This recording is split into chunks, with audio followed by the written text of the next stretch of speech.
Start like we normally would, just by taking a little break, bringing our attention to the breath, kind of transitioning into another mode. So we just sit in a comfortable, upright, and stable position, whatever works for you, and then try to detach your engagement with anything happening in the room, any sights or sounds, trying to narrow your focus, your awareness down to just the physical sensation of the breath as it passes into and back out of the tip of the nostrils.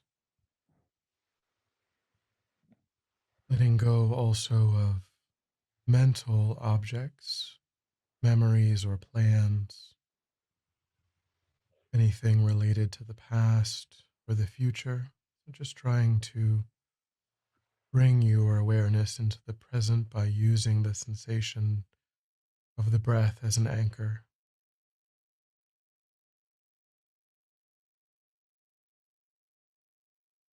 Again and again, letting go of anything else, coming back without judgment or frustration to that physical sensation.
Then just try to connect with a broad, virtuous motivation for your time, thinking that the skills that you're trying to develop aren't for your own benefit alone, but are also for the benefit of those that you come into contact with.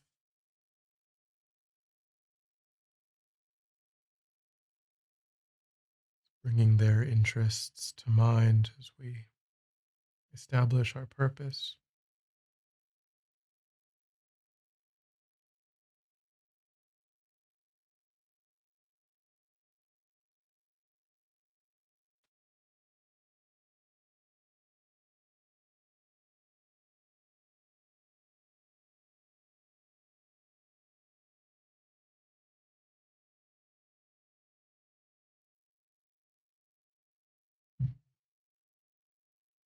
Okay, welcome back. Welcome to class 5 of 8 of this series.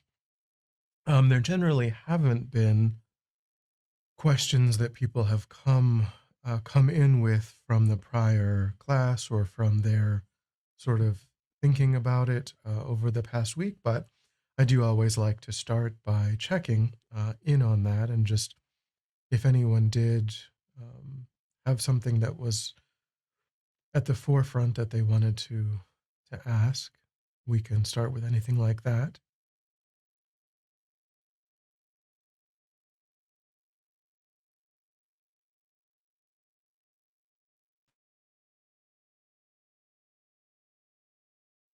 All right. So there's a couple. I had, I guess maybe two major things, two main topics or areas to focus on, and then, of course, people can help to direct, based on interest or feedback. We can try to direct or move things how it might be helpful. But in this next kind of major section of the material, what Lama Yeshe really focuses in on talking about is meditation.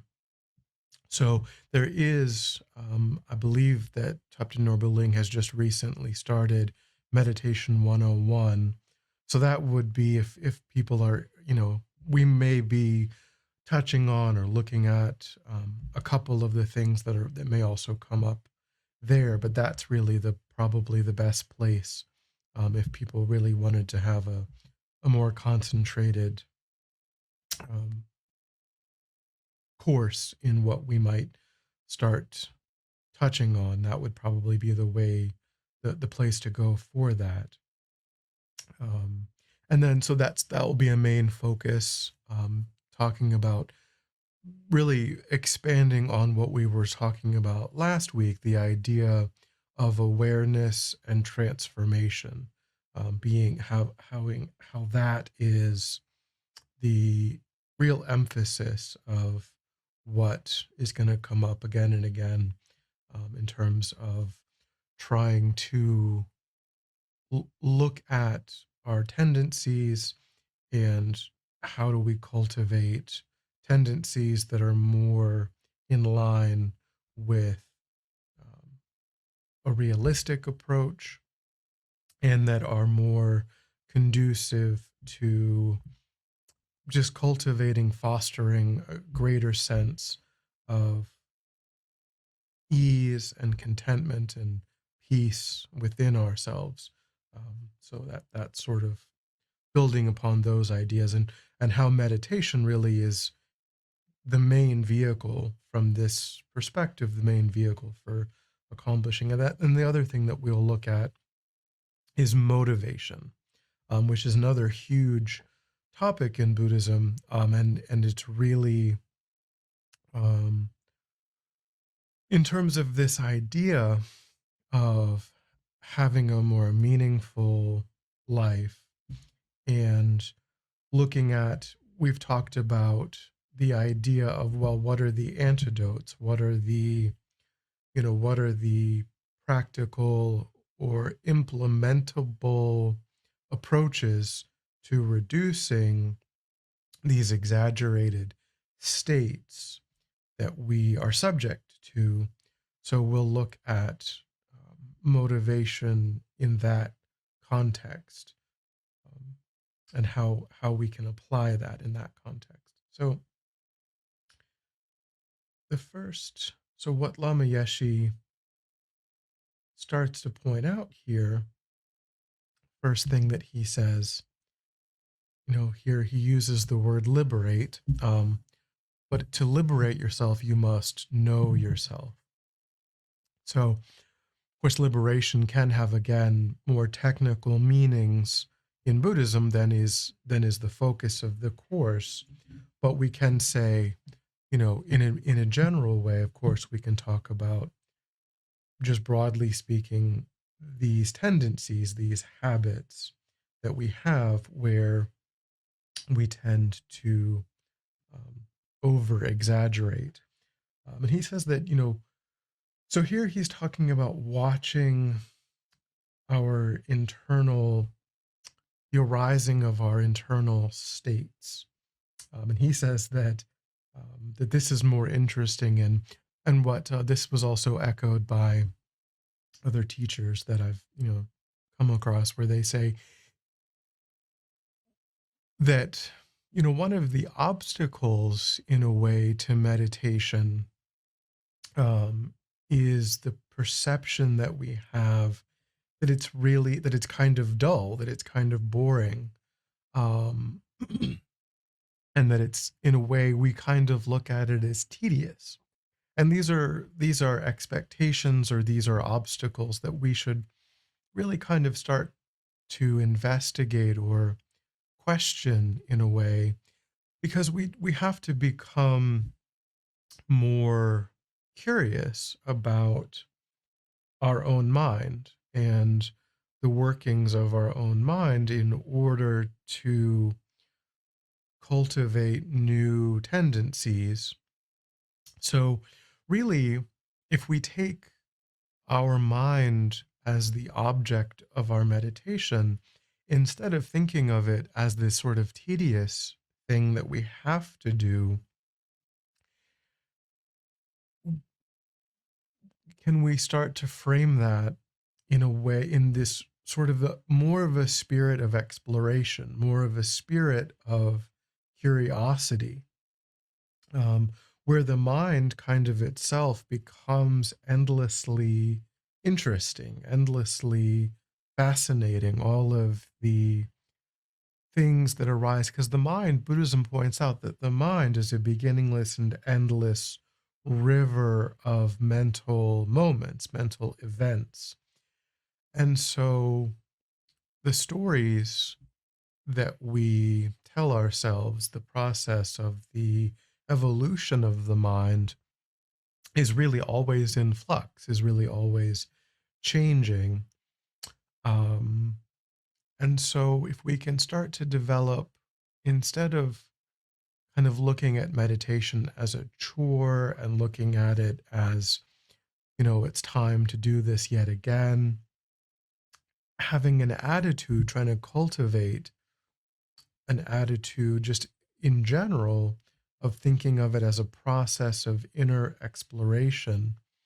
Um, and Bob Thurman, who's a very modern Western, I think he sort of coined, I don't know if he coined, but he uses the phrase psychonaut, like astronaut, but psychonaut, like a person who, and he referred to like the Buddha and, the collection of great masters that from whom, we benefit from still having the teachings as kind of these generations of inner psychonauts, these people who were able to become really curious about their nature. And, Lama Yeshe says that spirituality is about seeking the inner nature, and spiritual people are people who really try to understand their own mind.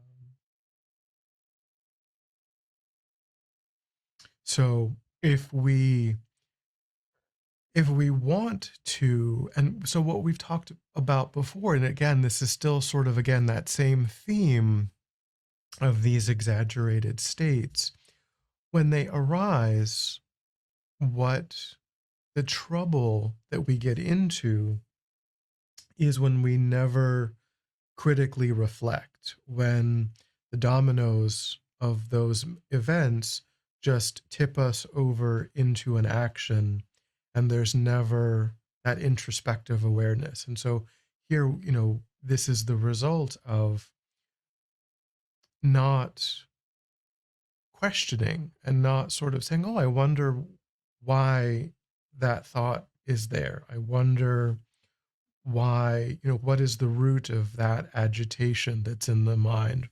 What is it that I'm trying to distract myself from? What is it? Why does my mind want me to move? You know, why am I rejecting the present moment and thinking that the present moment needs to be other than it is? Um, when we don't get curious about those things, when we never ask ourselves those questions, and we just sort of allow this chain of thinking to result in activities, to, the hand reaches out, the TV goes on, the music goes on, the phone call, whatever it is, and there's never any questioning, there's never any investigation. That's the underlying mechanism that keeps us stuck in these sort of ruts, in these sorts of this habit energy that never changes.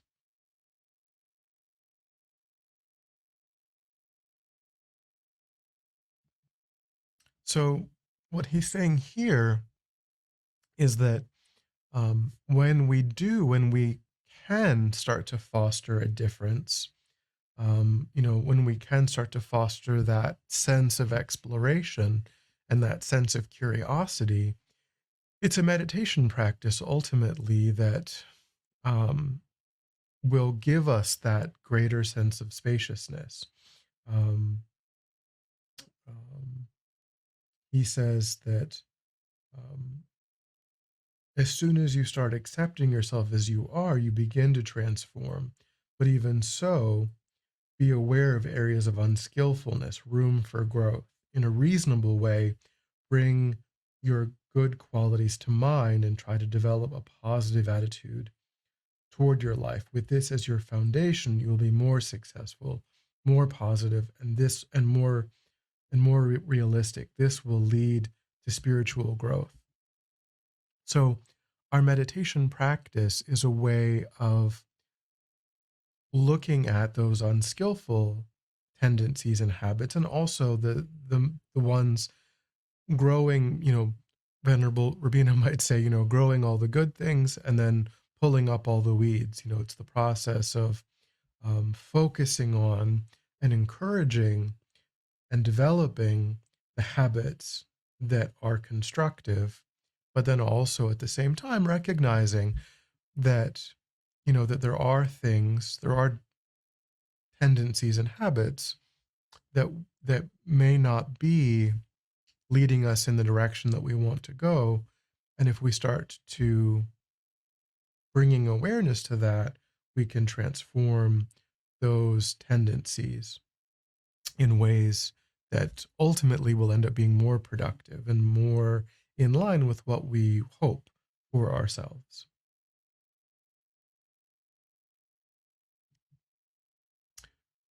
So then he has a number of these, really kind of optimistic um, things, where he's saying that we have a whole, as I was mentioning before, there are a whole bunch of um, kind of pessimistic ways of thinking that are blocking us from really engaging in this in a deep way.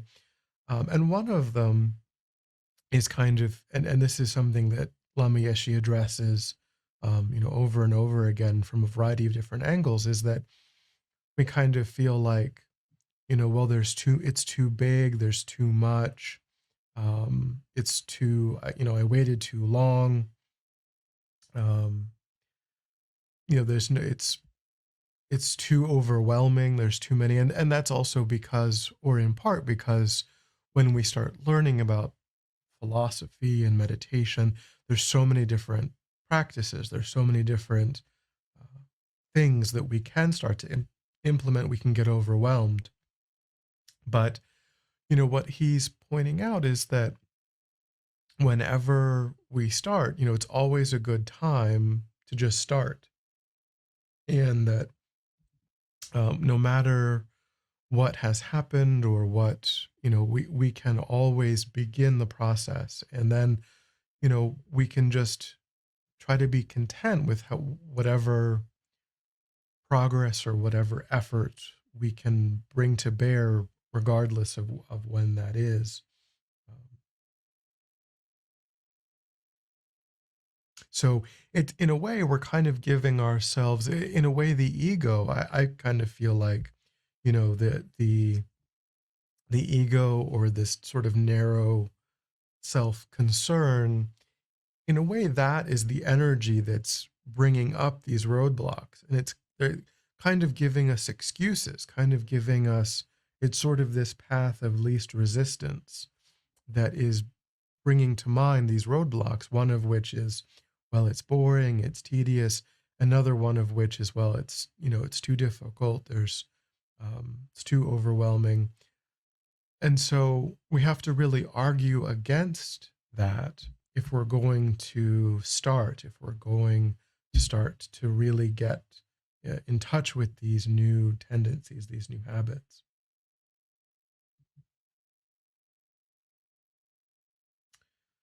And then he starts to give us more advice on how to approach this. And this is really something that I've seen, that I've noticed, and that people, when we start a practice, people want to think of it in the same way. And this depends maybe on people's personalities and how kind of driven people are in terms of their careers, and how, that sort of thing. But people, um, really want to people want to see it, or they want to view it, or they want to think of it in the same way that they want to think about or view other kinds of pursuits. Um, and so they want to think of it as like something to conquer, something to accomplish, like a time limited sort of goal that you just achieve or accomplish. And I think to some degree the words that Buddhism talks about achieving enlightenment, and of course, and again, those are more technical things that aren't really part of the way that we're thinking about this class. But sometimes Buddhism can talk about achieving things, and that may feed into, in a way, the Western approach to things. Um, but he says, what is the skillful approach of someone who is seriously interested in realizing his or her highest potential? He says, stated simply, it is to keep the mind continuously in as happy and peaceful a condition as possible. So what he's, so I mean, of course, that's hard. I can't say this is what he means by that in a definitive way, but the way that I take that, or the way that I have seen that maybe work, is that people try to strain, and people try to look at this process as, well, if I just, you know, really clamp down and really put the same sort of approach and effort that I might consider the way that I did in terms of getting my degree or going to work, then that's the right. And what he's saying is that really we have to be much more gentle with ourselves. We have to be much more relaxed, which doesn't mean that we don't take it seriously, because again, he's saying, what is the approach, if you're seriously interested in realizing your highest potential? He's not saying what is the approach of someone who doesn't really want to get a lot out of it. So it isn't that. It isn't that we aren't making an effort. It isn't that we aren't taking it seriously, but it is perhaps that we're trying not to strain ourselves, that we ramp up in a gradual way over time. And so at the very beginning, we give ourselves very short sessions, um, and we only do maybe, we try to be, I would say, perhaps try to aim for consistency before, continuity and consistency before, the amount, and before, like, saying, before saying I'm going to do 2 or 3 or 4 sessions in a day, just try to say, oh, I'm going to try to do 5 sessions in a week, or 4 sessions in a week, and then 5 sessions in a week, and then 7 sessions in a week.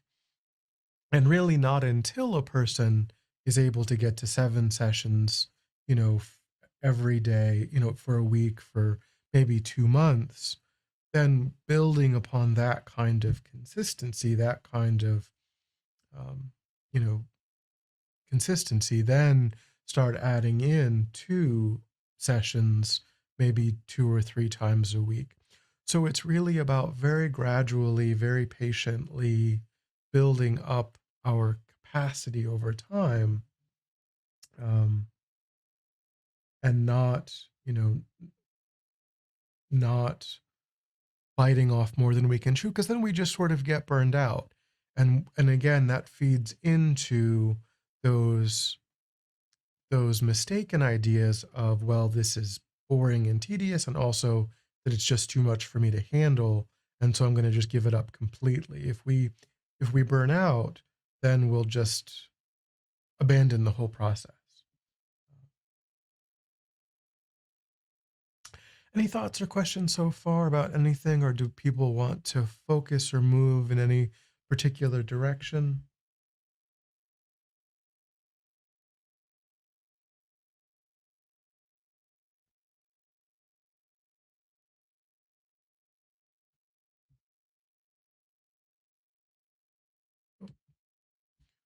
So again, so he's, again, just sort of drilling down still on this idea. Of course, attachment is sort of the main theme of the whole course.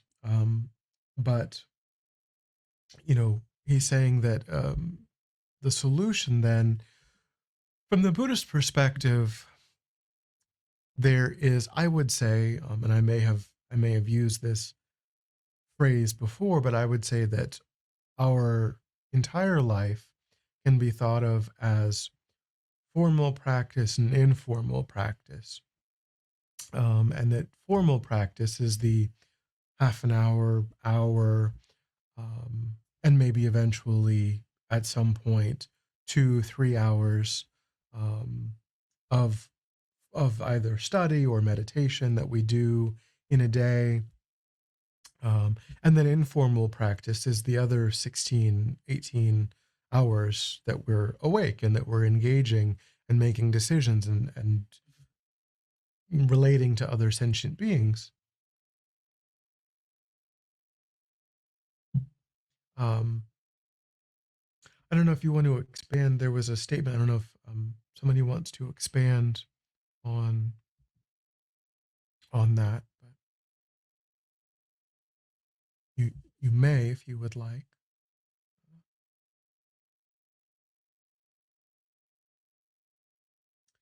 Um, so yeah, so the formal practice, he's saying that, and so what I would say is that informal practice, which is how I would conceive of all of our interactions with others and a sort of just daily life, it has to be informed by the insights that we gain in formal practice. And the idea over time is that what we would hope is that the way that we conduct ourselves in daily life be, begins to reflect the insights that we gain in formal practice. And that over years, over decades, what we would hope is that those insights, that the wisdom that we observe in those insights, is that there's not as much of a gap between our actions and the wisdom that we observe in the insights that we are reflecting on in formal practice. Um,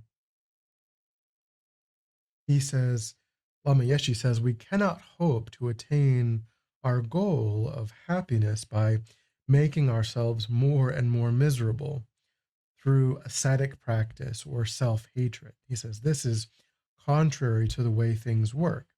It is only by cultivating small experiences of calm and satisfaction now that we will be able to achieve our ultimate goal of peace and, tranquility in the future.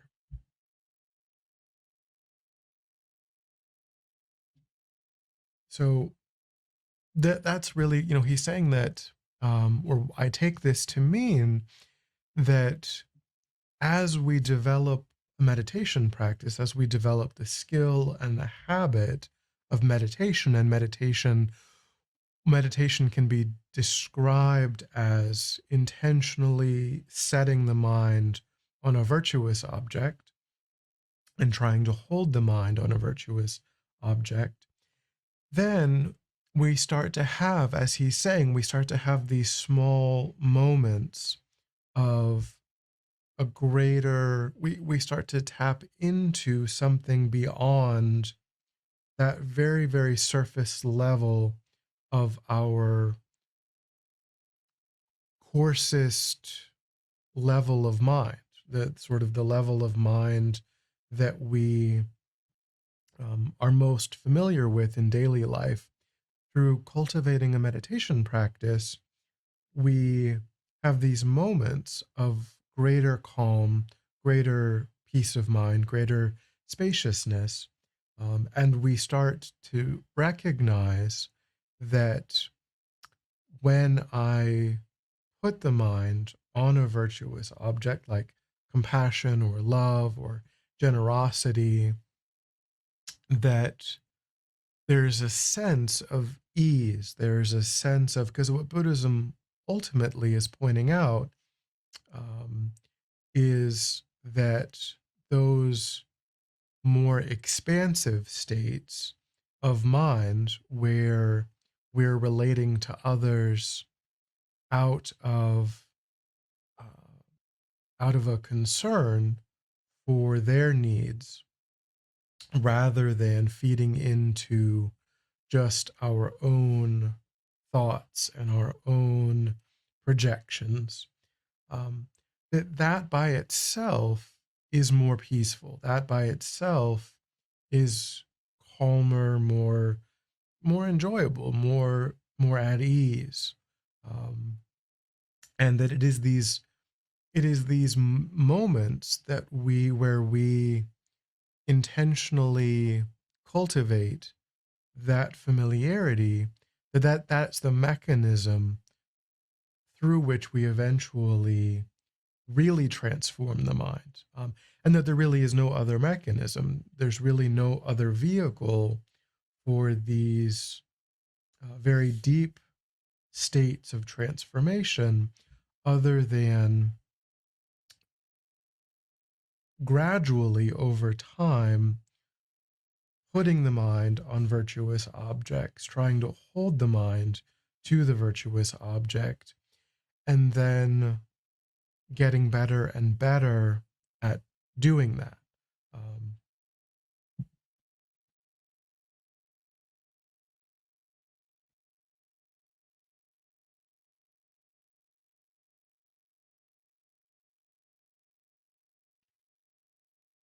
he says if we want to do something positive to find satisfaction, joy, um, we need a method that is as powerful as the confused and materialistic energies that we're so often caught up in.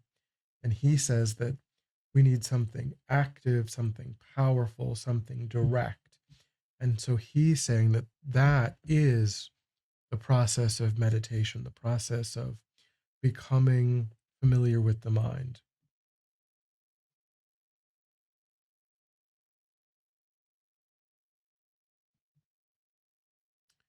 Any thoughts or questions so far?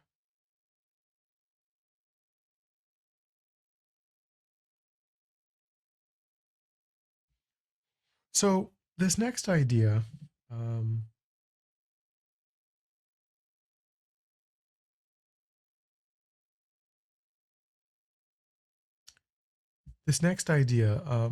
is going back to what we said before about, we mentioned before about the idea of problems, the idea of when something arises in the context of our lives, and we label it as a problem either because it's something challenging that we're experiencing and we're not successful in preventing ourselves from having to experience it, or it's something that we desire and we aren't successful in possessing it.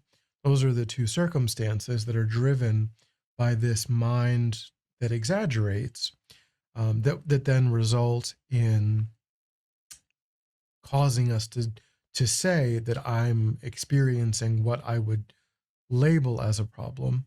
Uh, what he's saying here, another way of talking about what we mentioned about that was that we said, well, when that is arising, it's actually, or it can be thought of as an opportunity to ask the question, what is it that the arising of this is teaching me about my own mind? This is teaching me where I'm stuck, where I need to put greater emphasis, because some people are short-tempered, other people have a lot of covetousness.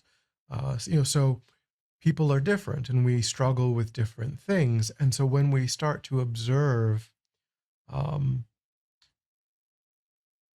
the kinds of things that we habitually experience as problems, then what that really is, if we're willing to look at it, again, this idea of cultivating an attitude of curiosity and cultivating a brave kind of mind, then it's an opportunity for us to get an insight into, well, okay, I'm not someone who tends to struggle so much with jealousy, but I do struggle with impatience, or I do struggle with wanting to have this kind of experience, um, and and so that is a way of recognizing what our mind is like. And so here, another way of going about this is recognizing that um, that we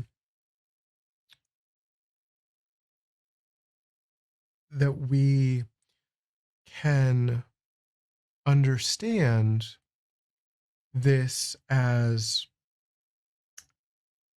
kind of the fuel for what will give us the energy. Because, I mean, for me, um, trying to work with these ideas also, when I can start to recognize again and again, because, one of the major themes of what Lama Yeshe is pointing out is that we do have to bring this attitude of looking at what arises in the mind rather than just allowing what arises to the mind, allowing what arises to never be reflected on. So when I try to bring that reflection, it's like every single day I start to notice the similarities and the patterns and the habits that have persisted for such a long time. And so we kind of have to get to a point where we want something more for ourselves, really out of a sense of deep compassion for ourselves. We have to, we don't have to, but a really healthy way of thinking is out of a sense of really deep love and compassion for myself. I want to recognize that these are very deep seated and long standing habits, that where the easy thing and the thing that I have done and the thing that I continue to do is to go outward to an object to distract myself from, as Lama Yeshe pointed out in one of the earlier classes, in a way, tracing everything back to this feeling of not being whole, this feeling of there's just something deeply unsatisfying about the present moment. And so the present moment could really benefit from a brownie, or the present moment could really benefit from a movie, or which is again, it's a mistaken perception that when we just allow that mistaken perception to never be reflected on, we get more of that. That's what we energize. That's what we deepen. That's what we have energized and have deepened. Um, but it can start to be a way of giving ourselves a sense of insight into what is it that what different choice can I make? Because if I don't make a different choice, then things will just continue to be the way that they are. Um, if if I always try to fix what is a mental unease with an external object, then I'll always be using the wrong solution to address the issue. Um, and so having that awareness will help us to find the right methods, to find, because what we want to do that's what we're trying to do. We're trying to find the solution. Lama Yeshe would just point out that we're using the wrong objects. Buddhism isn't necessarily, saying never try to get the right object. But Buddhism is saying try to figure out what the right object is. And the right object will never be something outside of ourselves. It will never be something that we can watch or taste or touch, or engage with the senses in that way.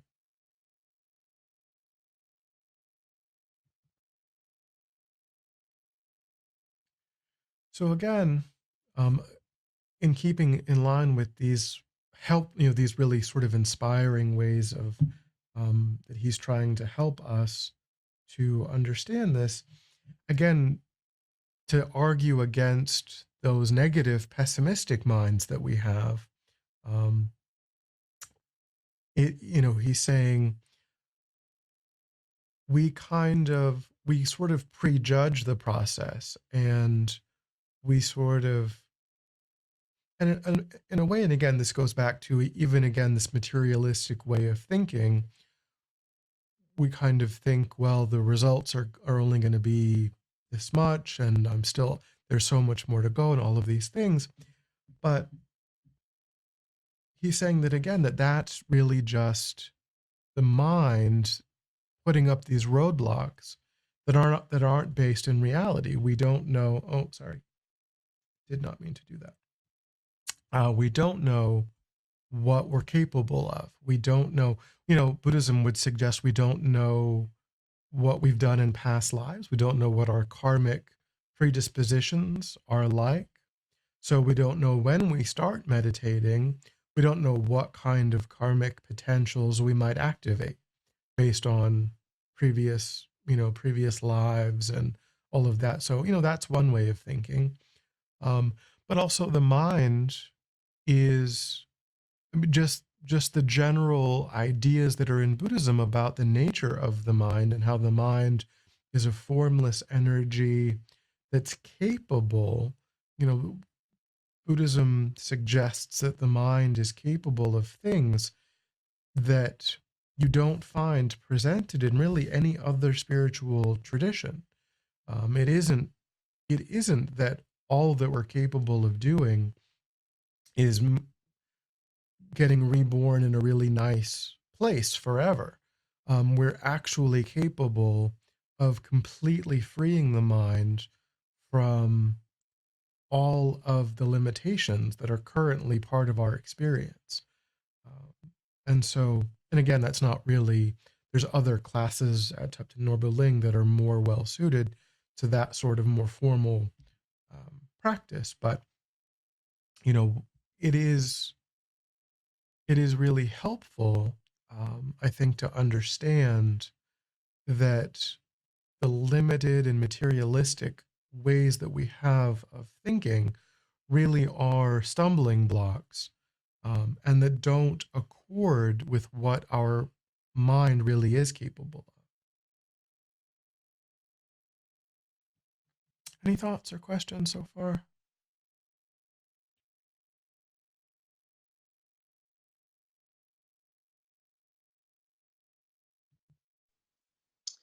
Venerable But then, of Gunnar, course, oh, yes, yes, ma'am. I have a question and I'm not even quite sure how to phrase it. So I'm just going to talk it through if that's okay.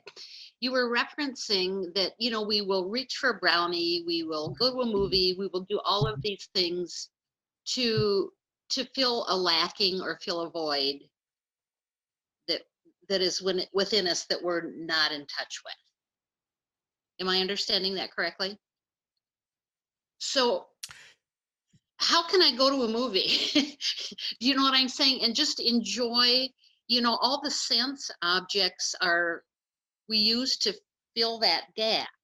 So I'm just a little bit confused. I don't want to be nihilistic either. And like, okay, I can't do this and I can't do that. And I can't, am I stating my question in a way that it makes sense to you?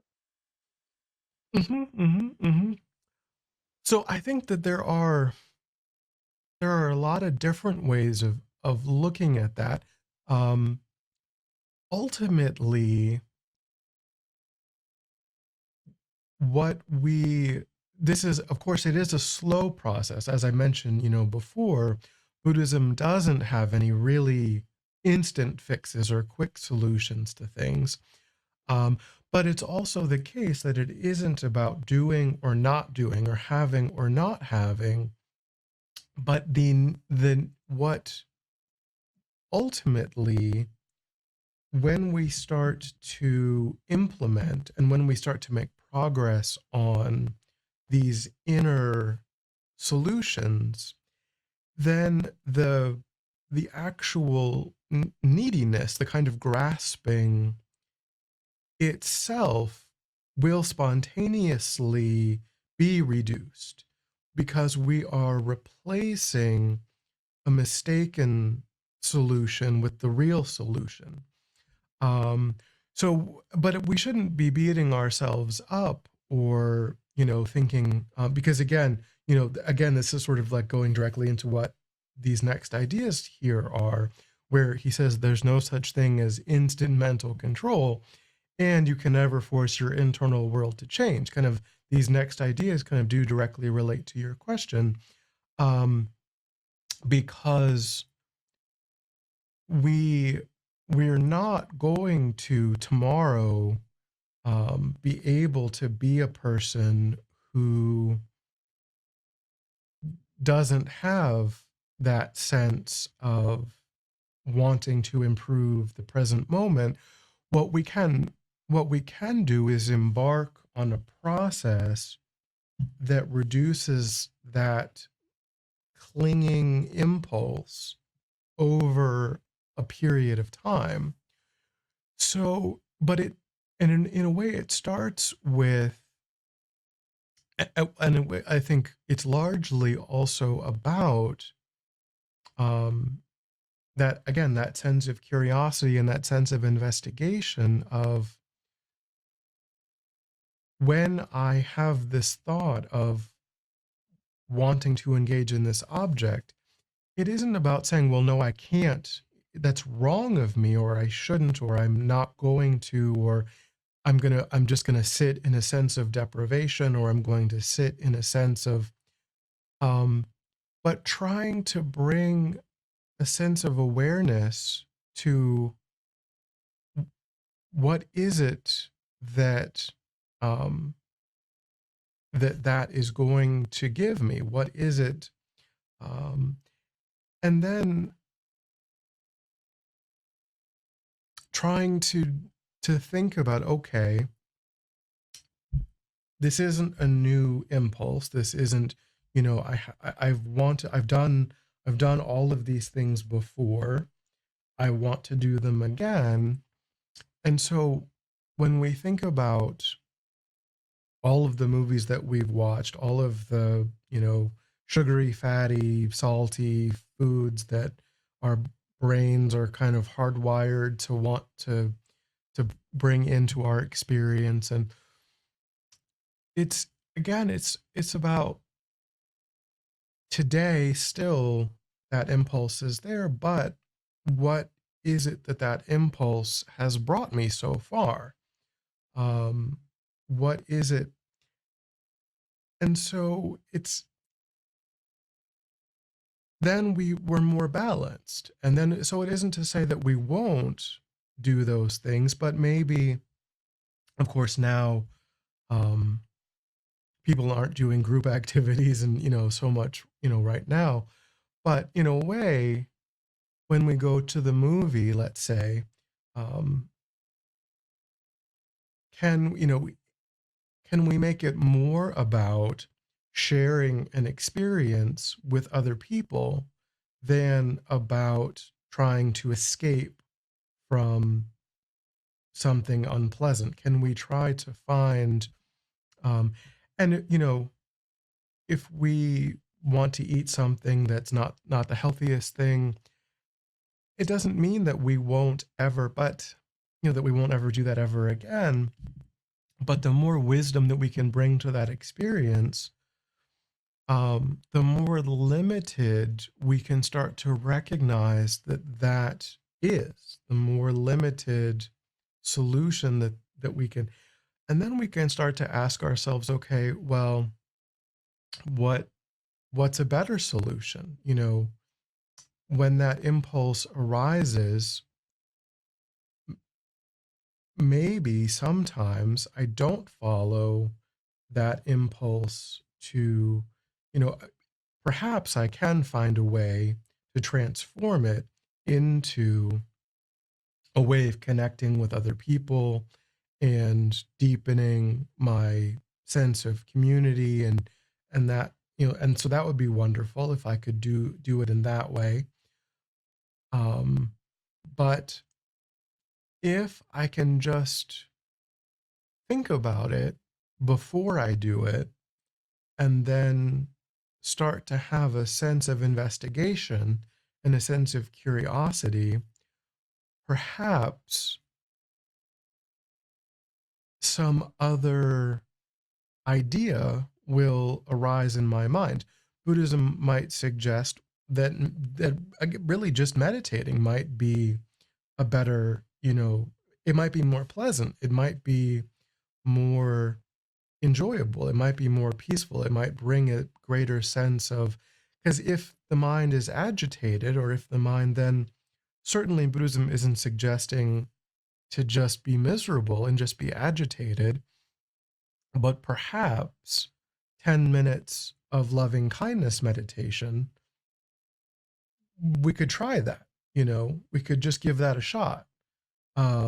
When the desire, and see, and then see 20 minutes, 30 minutes later, do I still, does my mind still feel agitated? Does my mind still feel like I need some sort of external um, solution to, um, so, but again, he's saying that we're not going to be able to do this quickly, and that it isn't a process of white knuckling. He says we can never force our internal world to change. So it's not a process of like feeling that we have to feel that we're kind of struggling and white knuckling it and feeling. It's a process of more ease and more gentleness that we have to cultivate, um, and that spontaneously, gradually, naturally over time, we will just begin to notice that we're not as interested in pursuing those things as we once were. We're no longer, the mind just sort of naturally doesn't gravitate in the same way, but we'll also perhaps find that we get more excited about being able to meditate. We get more excited about, staying in, going internal, withdrawing the mind and cultivating these inner states. And that is what we start to think more about. And that's what we don't start to look forward to, the complicated dessert at the end of the day. We start to look forward to our practice. We start to look forward to, um, but again, we have to be patient and slow and gradual and cultivate these things in a logical progression over time, because it isn't something that will just happen instantly. Um, yeah. Does that sort of answer or help Thank you. help in some way? So if I'm understanding, this clearly is a process. So even if during the process I can start becoming more aware of the why is it that I'm looking for this, or why is it that that seems appealing to me right now? Focus more on the why as opposed to the sense object. Yeah, trying to notice what because what Buddhism would generally say is that we engage in pleasure-seeking behavior because the mind is experiencing a sense of discomfort. Um, So, and then what Buddhism would say is that we're really familiar with those external objects, and we kind of think that they're the best. We kind of think that they're the most effective. And Buddhism would say that we're just mistaken about that, that we're wrong. And that the more effective solution is to maybe to try to do a breathing meditation for 5 minutes, or to do loving kindness meditation for 5 minutes, or to, do some kind of gratitude or journaling about things that, things that you feel grateful for, or things that bring the mind a sense of rejoicing. Um, so it isn't to say that it isn't to say that we don't do anything when the mind feels agitated, but that we try to match the sense of unease with a really effective solution. And that really effective solution can't, it just by definition can't be found in something outside of ourselves. Thank you. Very, very helpful for me. Thank you so much. So we are out of time, unfortunately. Again, seems to always happen. So I keep only getting to less than I had intended, but oh well, we have more classes, so we'll pick it up again. So let's just try to connect with a sense of offering our effort, dedicating our practice. So thinking that may whatever positive mental energy, whatever I've created, may it ripen in the best way to support myself in my spiritual life. May it serve as a cause for my continued spiritual growth and development, and may it serve as a cause to bring benefit to limitless sentient beings, offering in whatever way you can, in whatever way is realistic and authentic for you, to just offer your practice, your effort to others.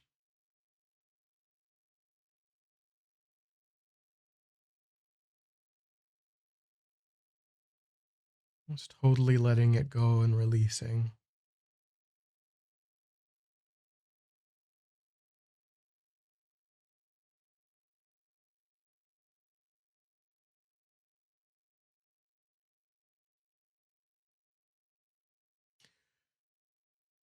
All right. Well, thanks for coming.